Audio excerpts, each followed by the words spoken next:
Capítulo 4. Ninguém poderá ver o reino de Deus se não nascer de novo. Ressurreição e reencarnação. A reencarnação fortalece os laços de família, ao passo que a unicidade da existência os rompe. Instruções dos Espíritos. Limites da encarnação. Necessidade da encarnação. 1. Jesus, tendo vindo às cercanias de Cesareia de Filipe, interrogou assim seus discípulos: Que dizem os homens com relação ao Filho do Homem?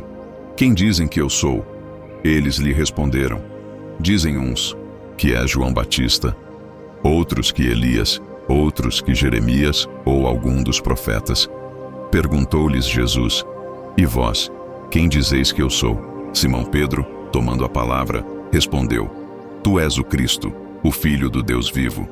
Replicou-lhe Jesus: Bem-aventurado és, Simão, filho de Jonas, porque não foram a carne nem o sangue que isso te revelaram, mas meu Pai, que está nos céus. São Mateus 16, de 13 a 17. São Marcos 8, de 27 a 30. 2. Nesse ínterim, Herodes, o tetrarca, ouvira falar de tudo o que fazia Jesus, e seu espírito se achava em suspenso, porque uns diziam que João Batista ressuscitara dentre os mortos, outros que aparecera Elias, e outros que um dos antigos profetas ressuscitara. Disse então Herodes: Mandei cortar a cabeça a João Batista. Quem é então esse de quem ouço dizer tão grandes coisas? E ardia por vê-lo. São Marcos 6, de 14 a 16. São Lucas 9, de 7 a 9. 3. Após a transfiguração, seus discípulos então o interrogaram desta forma: Por que dizem os escribas ser preciso que antes volte Elias? Jesus lhes respondeu: É verdade que Elias há de vir, restabelecer todas as coisas. Mas eu vos declaro que Elias já veio, e eles não o conheceram e o trataram como lhes aprouve. É assim que farão sofrer o Filho do Homem. Então seus discípulos compreenderam que fora de João Batista que ele falara. São Mateus 17, de 10 a 13. São Marcos 9, de 11 a 13. Ressurreição e reencarnação. 4. A reencarnação fazia parte dos dogmas dos judeus, sob o nome de ressurreição. Só os saduceus, cuja crença era a de que tudo acaba com a morte, não acreditavam nisso. As ideias dos judeus sobre esse ponto, como sobre muitos outros, não eram claramente definidas, porque apenas tinham vagas e incompletas noções acerca da alma e da sua ligação com o corpo. Criam eles que um homem que vivera podia reviver, sem saberem precisamente de que maneira o fato poderia dar-se. Designavam pelo termo ressurreição o que o Espiritismo, mais judiciosamente, chama reencarnação. Com efeito, a ressurreição dá a ideia de voltar à vida o corpo que já está morto, o que a ciência demonstra ser materialmente impossível, sobretudo quando os elementos desse corpo já se acham, desde muito tempo, dispersos e absorvidos. A reencarnação é a volta da alma, ou espírito, à vida corpórea, mas em outro corpo, especialmente formado para ele, e que nada tem de comum com o antigo. A palavra ressurreição podia, assim, aplicar-se a Lázaro, mas não a Elias, nem aos outros profetas. Se, portanto, segundo a crença deles, João Batista era Elias, o corpo de João não podia ser o de Elias, pois que João fora visto criança, e seus pais eram conhecidos. João, pois, podia ser Elias reencarnado, porém não ressuscitado. 5. Ora, entre os fariseus, havia um homem chamado Nicodemos, senador dos judeus, que veio à noite ter com Jesus e lhe disse: Mestre, sabemos que vieste da parte de Deus para nos instruir como um doutor, porquanto ninguém poderia fazer os milagres que fazes se Deus não estivesse com ele. Jesus lhe respondeu: em verdade digo-te, ninguém pode ver o reino de Deus se não nascer de novo. Disse-lhe Nicodemos: Como pode nascer um homem já velho? Pode tornar a entrar no ventre de sua mãe para nascer segunda vez? Retorquiu-lhe Jesus: em verdade digo-te, se um homem não renasce da água e do Espírito, não pode entrar no reino de Deus. O que é nascido da carne é carne, e o que é nascido do Espírito é Espírito. Não te admires de que eu te haja dito ser preciso que nasças de novo.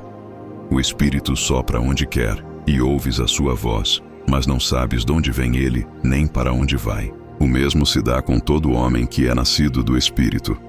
Respondeu-lhe Nicodemos: Como pode isso fazer-se? Jesus lhe observou: Pois que és mestre em Israel e ignoras estas coisas? Digo-te, em verdade, que não dizemos, senão o que sabemos, e que não damos testemunho, senão do que temos visto. Entretanto, não aceitas o nosso testemunho. Mas, se não me credes, quando vos falo das coisas da terra, como me crereis, quando vos fale das coisas do céu? São João 3, de 1 a 12. 6. A ideia de que João Batista era Elias e de que os profetas podiam reviver na terra se nos depara em muitas passagens dos evangelhos, notadamente nas acima reproduzidas. Se fosse errônea essa crença, Jesus não houvera deixado de a combater, como combateu tantas outras. Longe disso, ele a sanciona com toda a sua autoridade e a põe por princípio e como condição necessária, quando diz: Ninguém pode ver o reino de Deus se não nascer de novo.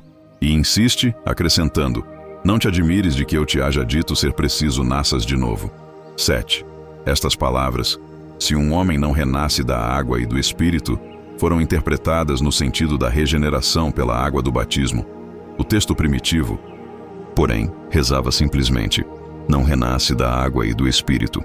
Ao passo que, em algumas traduções, as palavras do Espírito foram substituídas pelas seguintes: do Santo Espírito, o que já não corresponde ao mesmo pensamento. Esse ponto capital ressalta dos primeiros comentários a que os evangelhos deram lugar, como se comprovará um dia, sem equívoco possível. 8. Para se apanhar o verdadeiro sentido dessas palavras, cumpre também se atente na significação do termo água, que ali não fora empregado na acepção que lhe é própria. Muito imperfeitos eram os conhecimentos dos antigos sobre as ciências físicas. Eles acreditavam que a Terra saíra das águas, e por isso consideravam a água como elemento gerador absoluto. Assim é que, na Gênese, se lê: o Espírito de Deus era levado sobre as águas, flutuava sobre as águas. Que o firmamento seja feito no meio das águas. Que as águas que estão debaixo do céu se reúnam em um só lugar, e que apareça o elemento árido. Que as águas produzam animais vivos, que nadem na água, e pássaros que voem sobre a terra e sob o firmamento. Segundo essa crença, a água se tornara o símbolo da natureza material, como o Espírito era o da natureza inteligente. Estas palavras, se o homem não renasce da água e do Espírito, ou em água e em Espírito, significam, pois, se o homem não renasce com seu corpo e sua alma. É nesse sentido que, a princípio, as compreenderam. Tal interpretação se justifica, aliás, por estas outras palavras: o que é nascido da carne é carne, e o que é nascido do Espírito é Espírito. Jesus estabelece aí uma distinção positiva entre o Espírito e o corpo. O que é nascido da carne é carne. Indica claramente que só o corpo procede do corpo, e que o Espírito independe deste. 9. O Espírito sopra onde quer. Ouves-lhe a voz, mas não sabes nem de onde ele vem, nem para onde vai. Pode-se entender que se trata do Espírito de Deus, que dá vida a quem ele quer, ou da alma do homem. Nesta última acepção, não sabes de onde ele vem, nem para onde vai. Significa que ninguém sabe o que foi, nem o que será o Espírito. Se o Espírito, ou alma, fosse criado ao mesmo tempo que o corpo, saber-se-ia de onde ele veio, pois que se lhe conheceria o começo.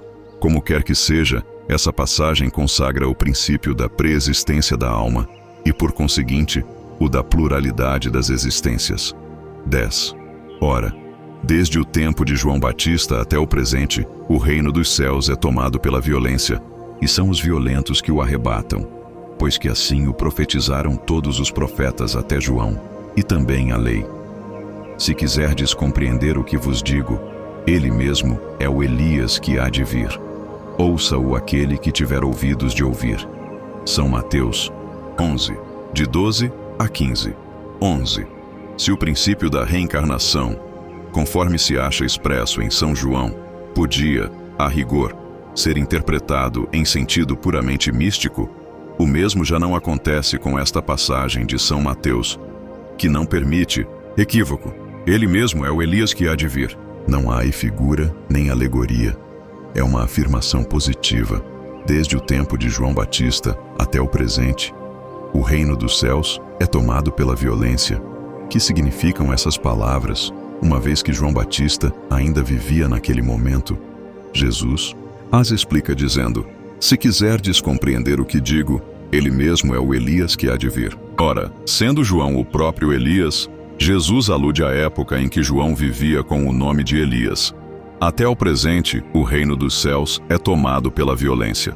Outra alusão à violência da lei mosaica, que ordenava o extermínio dos infiéis, para que os demais ganhassem a terra prometida, paraíso dos hebreus. Ao passo que, segundo a nova lei, o céu se ganha pela caridade e pela brandura, e acrescentou: ouça aquele que tiver ouvidos de ouvir. Essas palavras que Jesus tanto repetiu, claramente dizem que nem todos estavam em condições de compreender certas verdades. 12. Aqueles do vosso povo a quem a morte foi dada viverão de novo. Aqueles que estavam mortos em meio a mim ressuscitarão. Despertai do vosso sono e entoai louvores a Deus, vós que habitais no pó, porque o orvalho que cai sobre vós é um orvalho de luz, e porque arruinareis a terra e o reino dos gigantes. Isaías 26, versículo 19. 13. É também muito explícita esta passagem de Isaías. Aqueles do vosso povo a quem a morte foi dada viverão de novo. Se o profeta houvera querido falar da vida espiritual, se houvera pretendido dizer que aqueles que tinham sido executados não estavam mortos em espírito, teria dito: ainda vivem, e não, viverão de novo. No sentido espiritual, essas palavras seriam um contrassenso, pois que implicariam uma interrupção na vida da alma. No sentido de regeneração moral, seriam a negação das penas eternas, pois que estabelecem em princípio que todos os que estão mortos reviverão. 14. Mas quando o homem há morrido uma vez, quando seu corpo, separado de seu espírito, foi consumido, que é feito dele? Tendo morrido uma vez, poderia o homem reviver de novo? Nesta guerra em que me acho todos os dias da minha vida, espero que chegue a minha mutação. Job 14, versículos 10 e 14, tradução de Le Mestre de Sacy. Quando o homem morre, perde toda a sua força, expira. Depois, onde está ele? Se o homem morre, viverá de novo? Esperarei todos os dias de meu combate, até que venha alguma mutação. Idem. Tradução protestante de Osterwald. Quando o homem está morto, vive sempre. Acabando os dias da minha existência terrestre, esperarei, porquanto a ela voltarei de novo. Idem, versão da Igreja Grega. 15. Nessas três versões, o princípio da pluralidade das existências se acha claramente expresso. Ninguém poderá supor que Job haja querido falar da regeneração pela água do batismo, que ele, de certo, não conhecia. Tendo o homem morrido uma vez, poderia reviver de novo. A ideia de morrer uma vez e de reviver implica a de morrer e reviver muitas vezes. A versão da Igreja Grega ainda é mais explícita, se é que isso é possível. Acabando os dias da minha existência terrena, esperarei, porquanto a ela voltarei. Ou, voltarei à existência terrestre. Isso é tão claro como se alguém dissesse: saio de minha casa, mas a ela tornarei. Nesta guerra em que me encontro todos os dias de minha vida, espero que se dê a minha mutação. Job, evidentemente, pretendeu referir-se à luta que sustentava contra as misérias da vida. Espera a sua mutação, isto é, resigna-se. Na versão grega, esperarei, parece aplicar-se preferentemente a uma nova existência. Quando a minha existência estiver acabada, esperarei, porquanto a ela voltarei. Job como que se coloca, após a morte, no intervalo que separa uma existência de outra, e diz que lá aguardará o momento de voltar. 16. Não há, pois, duvidar de que, sob o nome de ressurreição, o princípio da reencarnação era ponto de uma das crenças fundamentais dos judeus, ponto que Jesus e os profetas confirmaram de modo formal. donde se segue que negar a reencarnação é negar as palavras do Cristo. Um dia, porém, suas palavras, quando forem meditadas sem ideias preconcebidas, reconhecer-se-ão autorizadas quanto a esse ponto, bem como em relação a muitos outros. 17. A essa autoridade, do ponto de vista religioso, se adita, do ponto de vista filosófico, a das provas que resultam da observação dos fatos. Quando se trata de remontar dos efeitos às causas, a reencarnação surge como de necessidade absoluta, como condição inerente à humanidade, numa palavra, como lei da natureza. Pelos seus resultados, ela se evidencia de modo, por assim dizer, material, da mesma forma que o motor oculto se revela pelo movimento. Só ela pode dizer ao homem de onde ele vem, para onde vai, por que está na Terra, e justificar todas as anomalias e todas as aparentes injustiças que a vida apresenta. Sem o princípio da preexistência da alma e da pluralidade das existências, são ininteligíveis, em sua maioria, as máximas do Evangelho, razão por que hão dado lugar a tão contraditórias interpretações. Está nesse princípio a chave que lhes restituirá o sentido verdadeiro. A reencarnação fortalece os laços de família, ao passo que a unicidade da existência os rompe. 18. Os laços de família não sofrem destruição alguma com a reencarnação, como o pensam certas pessoas. Ao contrário, tornam-se mais fortalecidos e apertados. O princípio oposto, sim, os destrói.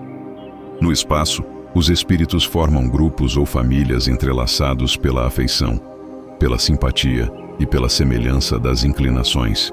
Ditosos por se encontrarem juntos, esses espíritos se buscam uns aos outros.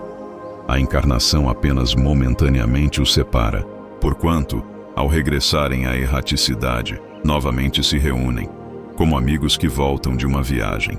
Muitas vezes, até, uns seguem a outros na encarnação, vindo aqui reunir-se numa mesma família, ou num mesmo círculo, a fim de trabalharem, juntos pelo seu mútuo adiantamento, se uns encarnam e outros não. Nem por isso deixam de estar unidos pelo pensamento. Os que se conservam livres, velam pelos que se acham em cativeiro. Os mais adiantados se esforçam por fazer que os retardatários progridam. Após cada existência, todos têm avançado um passo na senda do aperfeiçoamento. Cada vez menos presos à matéria, mais viva se lhes torna a afeição recíproca, pela razão mesma de que, mais depurada, não tem a perturbá-la o egoísmo, nem as sombras das paixões. Podem, portanto, percorrer assim ilimitado número de existências corpóreas, sem que nenhum golpe receba a mútua estima que os liga. Está bem visto que aqui se trata de afeição real, de alma a alma, única, que sobrevive à destruição do corpo. Porquanto os seres que neste mundo se unem apenas pelos sentidos, nenhum motivo têm para se procurarem no mundo dos espíritos. Duráveis, somente o são as afeições espirituais. As de natureza carnal se extinguem com a causa que lhes deu origem. Ora, semelhante causa não subsiste no mundo dos espíritos, enquanto a alma existe sempre. No que concerne às pessoas que se unem exclusivamente por motivo de interesse, essas nada realmente são umas para as outras. A morte as separa na terra e no céu. 19. A união e a afeição que existem entre pessoas parentes são um índice da simpatia anterior que as aproximou. Daí vem que, falando-se de alguém cujo caráter, gostos e pendores nenhuma semelhança apresentam com os dos seus parentes mais próximos, se costuma dizer que ela não é da família. Dizendo-se isso, enuncia-se uma verdade mais profunda do que se supõe. Deus permite que, nas famílias, ocorram essas encarnações de espíritos antipáticos ou estranhos, com o duplo objetivo de servir de prova para uns e para outros, de meio de progresso. Assim, os maus se melhoram, pouco a pouco, ao contato dos bons e por efeito dos cuidados que se lhes dispensam. O caráter deles se abranda, seus costumes se apuram, as antipatias se esvaem. É desse modo que se opera a fusão das diferentes categorias de espíritos, como se dá na terra com as raças e os povos. 20. O temor de que a parentela aumente indefinidamente em consequência da reencarnação é de fundo egoístico. Prova, naquele que o sente, falta de amor bastante amplo para abranger grande número de pessoas. Um pai que tem muitos filhos ama-os menos do que amaria a um deles, se fosse único, mas tranquilizem-se os egoístas. Não há fundamento para semelhante temor. Do fato de um homem ter tido 10 encarnações, não se segue que vai encontrar, no mundo dos espíritos, 10 pais, 10 mães, 10 mulheres e um número proporcional de filhos e de parentes novos. Lá encontrará sempre os que foram objeto da sua afeição, os quais se lhe terão ligado na terra, a títulos diversos, e talvez, sob o mesmo título. 21. Vejamos agora as consequências da doutrina anti-reencarnacionista. Ela necessariamente anula a preexistência da alma, sendo estas criadas ao mesmo tempo que os corpos, nenhum laço anterior há entre elas, que, nesse caso, serão completamente estranhas umas às outras. O pai é estranho a seu filho. A filiação das famílias fica assim reduzida à só filiação corporal, sem qualquer laço espiritual.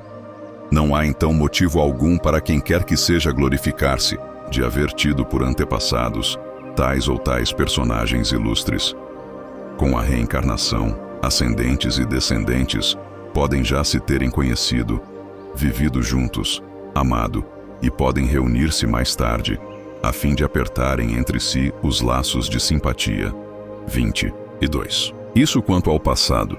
Quanto ao futuro, segundo um dos dogmas fundamentais que decorrem da não reencarnação, a sorte das almas se acha irrevogavelmente determinada após uma só existência.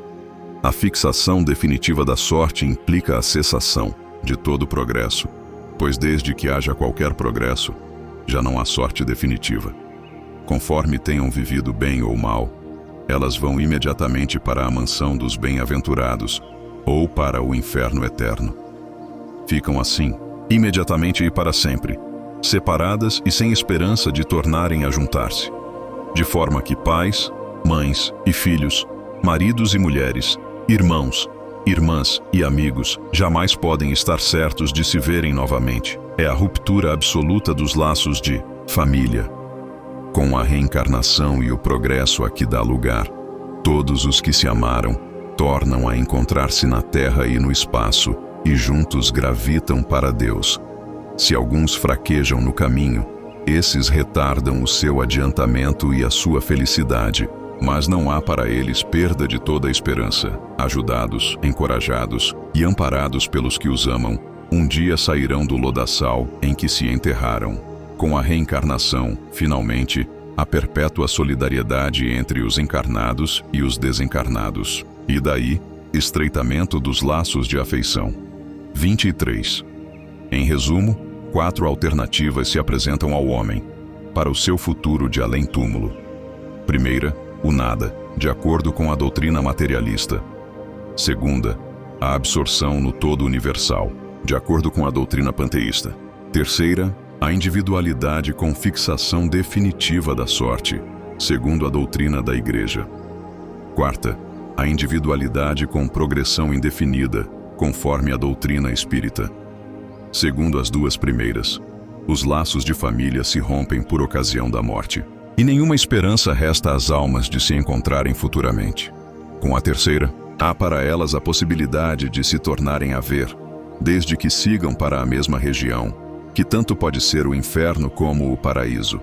Com a pluralidade das existências, inseparável da progressão gradativa, há a certeza na continuidade das relações entre os que se amaram, e é isso o que constitui a verdadeira família. Instruções dos Espíritos. Limites da encarnação. 24. Quais os limites da encarnação? A bem dizer, a encarnação carece de limites precisamente traçados, se tivermos em vista apenas o envoltório que constitui o corpo do espírito, dado que a materialidade desse envoltório diminui à proporção que o espírito se purifica. Em certos mundos mais adiantados do que a Terra, já ele é menos compacto, menos pesado e menos grosseiro, e por conseguinte, menos sujeito a vicissitudes. Em grau mais elevado, é diáfano e quase fluídico, vai desmaterializando-se de grau em grau e acaba por se confundir com o perispírito. Conforme o mundo em que é levado a viver, O espírito reveste o invólucro apropriado à natureza desse mundo. O próprio perispírito passa por transformações sucessivas. Torna-se cada vez mais etéreo, até a depuração completa, que é a condição dos puros espíritos. Se mundos especiais são destinados a espíritos de grande adiantamento, estes últimos não lhes ficam presos como nos mundos inferiores. O estado de desprendimento em que se encontram lhes permite ir a toda parte onde os chamem as missões que lhes estejam confiadas. Se se considerar do ponto de vista material a encarnação, tal como se verifica na Terra, poder-se-á dizer que ela se limita aos mundos inferiores. Depende, portanto, de o espírito libertar-se dela mais ou menos rapidamente, trabalhando pela sua purificação. Deve também considerar-se que, no estado de desencarnado, isto é, no intervalo das existências corporais, a situação do espírito guarda relação com a natureza do mundo a que o liga o grau do seu adiantamento. Assim, na erraticidade, é ele mais ou menos ditoso, livre e esclarecido, conforme está mais ou menos desmaterializado. Santo Luís. Paris, 1859. Necessidade da encarnação. 25. É um castigo a encarnação, e somente os espíritos culpados estão sujeitos a sofrê-la. A passagem dos espíritos pela vida corporal é necessária para que eles possam cumprir, por meio de uma ação material, os desígnios cuja execução Deus lhes confia, é-lhes necessária, a bem deles, visto que a atividade que são obrigados a exercer lhes auxilia o desenvolvimento da inteligência. Sendo soberanamente justo, Deus tem de distribuir tudo igualmente por todos os seus filhos. Assim é que estabeleceu para todos o mesmo ponto de partida, a mesma aptidão, as mesmas obrigações a cumprir e a mesma liberdade de proceder. Qualquer privilégio seria uma preferência, uma injustiça. Mas a encarnação, para todos os espíritos, é apenas um estado transitório. É uma tarefa que Deus lhes impõe quando iniciam a vida, como primeira experiência do uso que farão do livre-arbítrio.